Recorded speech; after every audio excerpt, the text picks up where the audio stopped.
সেদিন শুধুমাত্র চার্চ দেখতে বেরোইনি, আসলে স্প্ল্যানেড যাওয়ারও ইচ্ছে ছিল। স্প্ল্যানেড যাওয়ার ইচ্ছে ছিল মানে কেক কিনতেই বেরিয়েছিলাম।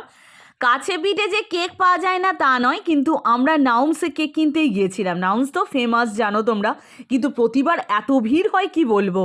সেজন্য ইম্পেরিয়ালে যাব ভেবেছিলাম। ওখান থেকে আমরা এরপরে চার্চ থেকে দেখার পরেই আমরা চলে গিয়েছিলাম নন্দনে। তারপর এক্সাইড একটু ঘুরে নিচ্ছিলাম। ওখানে হচ্ছে ওই হেয়ার ব্যান্ডগুলো বিক্রি হচ্ছিল, যেগুলো খুব সুন্দর ফানি টাইপের। 30 রুপিস নিচ্ছিল ওটা। তারপরেই আমরা স্প্ল্যানেড চলে এলাম মেট্রো করে। মেট্রোতে প্রচণ্ড ভিড় ছিল, অফিস টাইম তো সেই জন্য সবাই পড়তে টড়তেও যায়। খিদে পেয়ে গেছিল, ধোসার দোকানে চলে গিয়েছিলাম। ধোসার সাথে সাথে একটা নতুন ধরনের চাটনি দিচ্ছে, কি দারুণ, ওটা কি বলবো তোমাদের।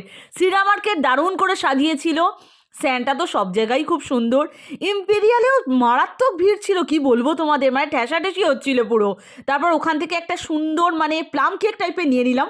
ফ্রুট কেক মানে প্রচুর পরিমাণে আমন্ড ছিল, খেতে যা দারুণ। তারপরে মানে ওয়েটই বেড়ে যাবে লোকের। তারপর ওখান থেকে সিম পার্কে চলে যাচ্ছিলাম, তার কারণ শার্ট কেনার ছিল, শার্ট খুঁজছিলাম।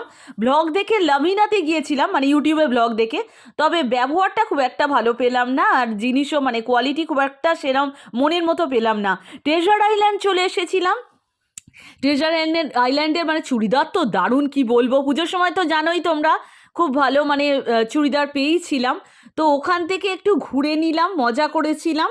ঠিক আছে, কিন্তু টাইমলি ফেরারও ব্যাপার ছিল। তারপর ধুলোগড়ের বাসে করে চলে এলাম। টাটা।